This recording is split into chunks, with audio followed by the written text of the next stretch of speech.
pearls were here. I was certain of it. Wenji would keep so precious an item close at hand, particularly on the eve of battle. Flinging open the drawers in his desk, I found only a few seals of jade and metal, an inkstone, and loose sheets of paper. The shelves had nothing but books and scrolls, while the closet was stacked with garments that tumbled to the floor in my frantic search. The sun descended, the room growing darker. I lit the silk-paneled lanterns which cast their soft glow across the walls. Deep in slumber, Wenji's rhythmic breathing broke the silence. How much time did I have until the draught wore off? He had asked not to be disturbed, yet how long would that order stand? What if someone brought him a meal or a report, and I could not help wondering what the guards outside believed us to be doing all this time. My nails cut into my palms. I forced myself to think.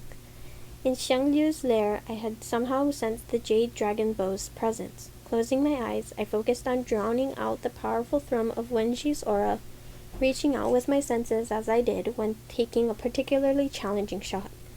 I pressed my fingers to my temples, trying to steady the thud in my heart, to silence my fear, frustration, and hope too, just as teacher Dalming had taught me. As the stillness descended, I breathed easier, the tension easing from my body. All around was the soothing darkness, threaded with glimmers of light. My eyes flew open. There it was, that elusive sensation grazing my awareness, a whisper, a brush of wind, calling to me just as it had when it drew me to the hidden cavern in Shadow Peak. Surely the pearls would be kept in the same place as the jade dragon bow. It was like feeling my way blind in the night, but for a thread of spider silk between my fingers as a guide. Step by step, I traced the pull to a small lacquered cabinet in a corner of the room. In my frantic search, I must have missed it, or had it been enchanted to stay out of sight.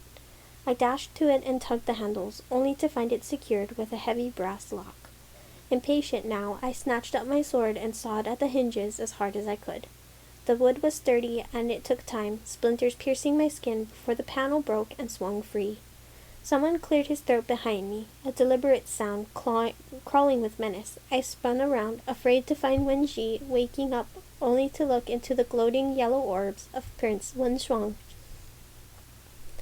I had not heard him enter, so intent was I on my task. Only now did I perceive the shift in the air, pulsing with the heat of his aura. He shut the doors behind him as I smothered the urge to cry out. Dread sank over me at his presence, but I feared more alerting the guards. If they came in, nothing I uttered would convince them of my innocence. But he was just one man, and I was so close now. If only I could rid myself of him. "Does my dear brother know what you're doing?" He spoke in a pleasant tone, a smile playing on his lips. I did not reply, my mind drawing a blank. His finger tapped his chin as his stare swept the room. It had been immaculate when I entered, yet now appeared as though a tornado had swept through, scattering Wenji's possessions with abandon. "I think not," he answered his own question. My pulse quickened as I took a casual step to the side, trying to block Wenji's sweeping form from his sight. His eyes followed me, an eerie light flaring in them as they alighted on his brother. Despair surged in me, that surely he would cry out.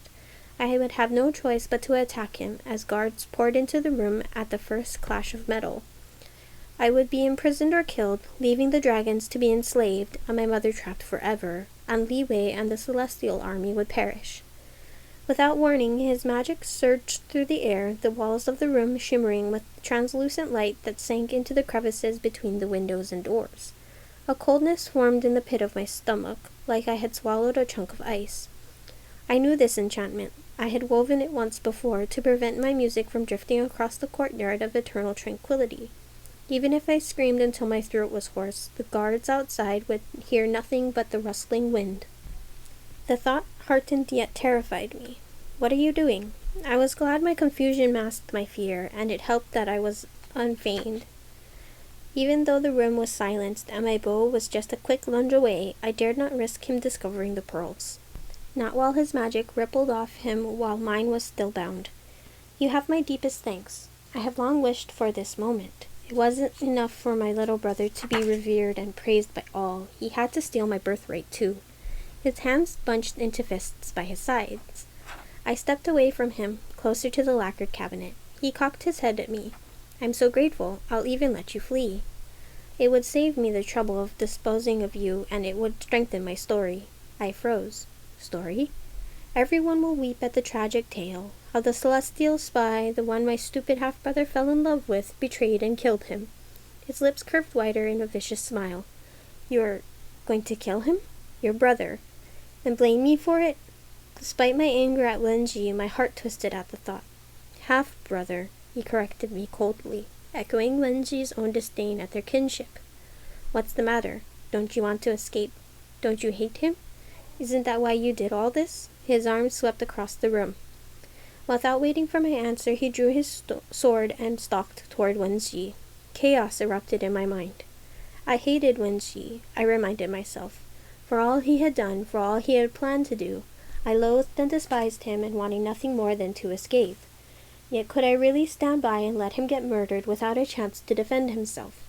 He was only vulnerable because I had tricked him. His death would be on my conscience, and surely as though I had plunged the sword into him myself. Unbidden, memories flooded me of when he had defended me against Governor Wen, when he had borne the brunt of Zhang Yu's attack, the many times he had watched over and protected each other. Oh, how he had lied to and deceived me. We could never go back to what we once were, but neither could I pretend that everything had been erased between us. I hated him now because I had loved him then. I moved in front of Prince Wenxiong, blocking his path. My fingers clutched the jade hilt of my sword so tightly, the rubies dug into my palm. I can't let you do this. His pupils were slits of yellow flame. Perhaps it would be best if you didn't survive after all. I lunged at him, my sword raised high. He slammed it away with his blade before flying toward me. I spun aside, whirling to kick at him. He dodged. I missed. As my sword arced toward his chest, he ducked. Too slow, my blade slicing his ear. As blood trickled down his neck, a snarl erupted from his throat. I dove at him again, the air thickening with his energy as a gleaming shield encased him now. My sword crashed into his barrier, my arm throbbing as I staggered away with a rebound. Before I could recover, he seized my wrist, twisting it roughly as my weapon clattered to the floor. His fist plowed into my temple, his rings cutting into my flesh. I gasped as pain exploded through my head. Darkness bloomed as I fought against the beckoning void. If I fainted now, Wenji and I would die. Prince Wenxiong charged at me, so quick I was caught unaware, his arms locking around my waist, jerking my body against his, forcing me into a repulsive embrace. The fury in his expression morphed into something more sinister, which made me want to hurl up the contents of my stomach. If only I had my powers, I would have flung him against the wall until every bone in his immortal body broke, and still it would not be enough. My leg slashed out instead, my knee driving into his abdomen. He flinched, but did not loosen his hold as I thrashed against him. He twisted my arms behind me and spun me around, shoving me against the ground with blinding force. My head slammed into the marble, stinging as my blood splattered across the floor. As he crouched over me, he held me firmly down by my shoulder blades as I writhed in his grip. If only I could tell my little brother about this. Unfortunately for him, he'll never awaken. He was so close to me, flecks of his spittle sprayed across my cheek. I gagged, trying to twist away from him. His fingers dug into my flesh with bruising force. His breath was hot and thick against my neck.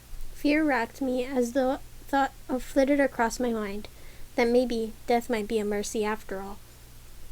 No, I banished it at once, sucking in a mouthful of air and screaming as loudly as I could. Let the guards come, I thought wildly. Let them capture me. I would rather be a prisoner than at the mercy of this monster. But it was futile, the prince's privacy shield swallowing the sound.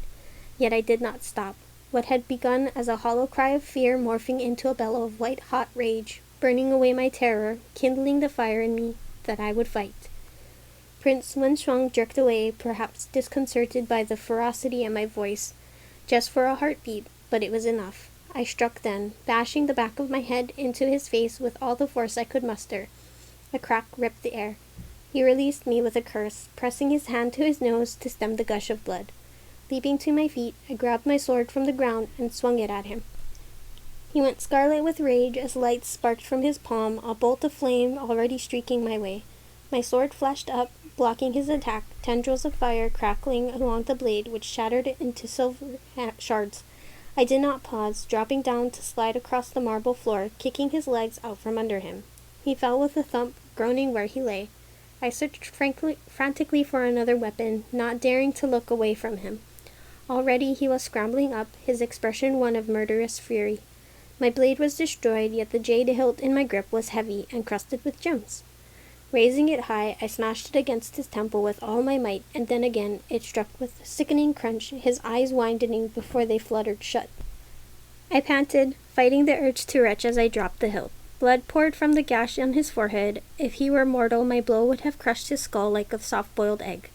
I felt no pity for him, though, for planning to murder his sleeping brother, for what he had tried to do to me.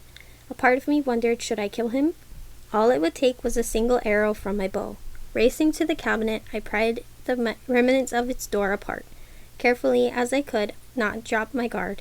With the prince unconscious, his privacy shield was no more. My fingers closed around the jade of my bow, which I snatched up at once.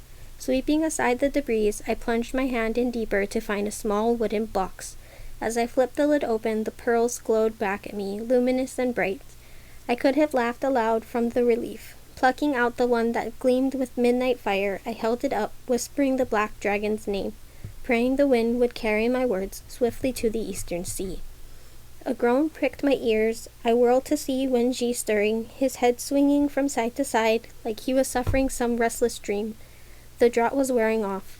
My fingers tightened around the bow, even as I recoiled from the trepidation. I would be no better than his brother if I did. And surely the guards would barge in at the sound, trapping me inside the room. Bracing myself, I barreled through the doors, sprinting across the courtyard.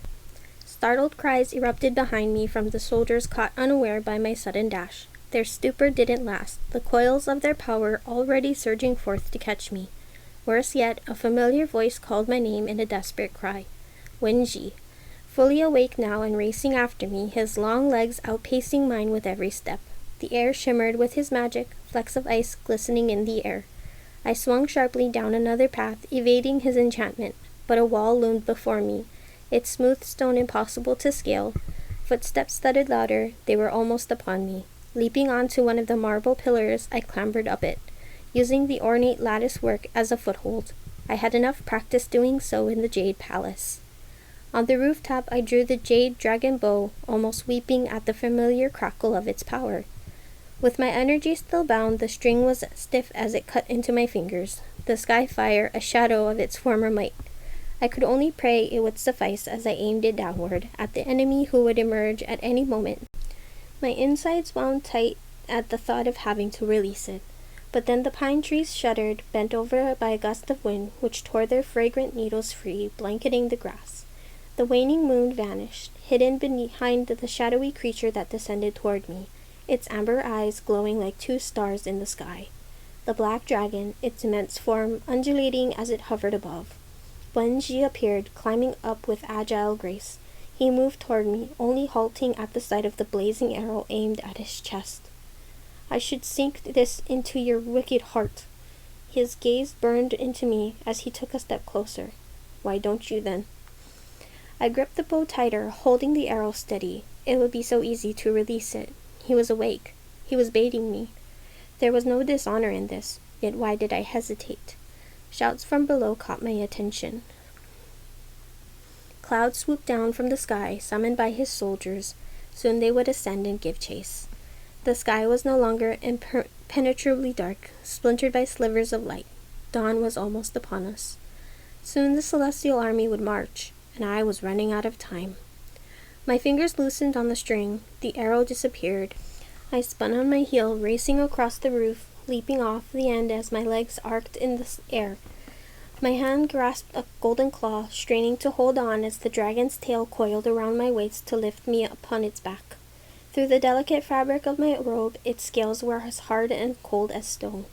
The black dragon soared into the sky, faster than any bird, faster than the wind itself. Looking down, I caught my first glimpse of the demon realm, the city resting on an endless bank of violet clouds. Silk lanterns floated around, casting an ethereal glow over the houses of ebony and stone. Their roofs were arched with upturned eaves on each corner, glazed in brilliant shades like jewels in the night. Towering above them was the palace I had fled from, its iridescent stone tiles shimmering with the elusive beauty of a rainbow. The city was quiet, snared in the throes of slumber. Yet try as I might, I could not drown Wenji's voice from my mind and the anguish with which he had called my name. The black dragon's powerful body covered vast distances in mere moments. Soon the demon realm vanished from my sight as though it were a nightmare I had awakened from, except the memories etched deep and the pain shadowing my heart.